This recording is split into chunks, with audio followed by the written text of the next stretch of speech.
شروع اللہ کے نام سے جو بڑا مہربان نہایت رحم کرنے والا ہے۔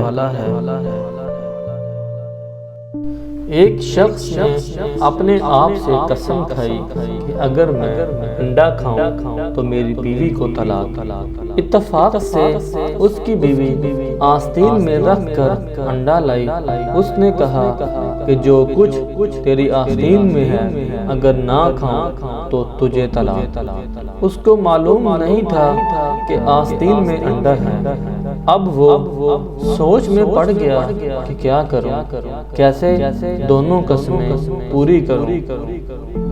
امام ابو حنیفہ رحمۃ اللہ علیہ سے مسئلہ پوچھا گیا کہ کس طرح یہ آدمی اپنی قسم سے بری ہو سکتا ہے، تو امام صاحب رحمۃ اللہ علیہ نے فرمایا انڈے مرغی کے نیچے رکھے جائیں، جب بچے نکل آئیں تو ذبح کر کے بھون کر کھائیں یا پکا کر شوربہ بنا کر پی لیں۔ اس طرح جو کچھ آستین میں تھا اسے کھا لیا۔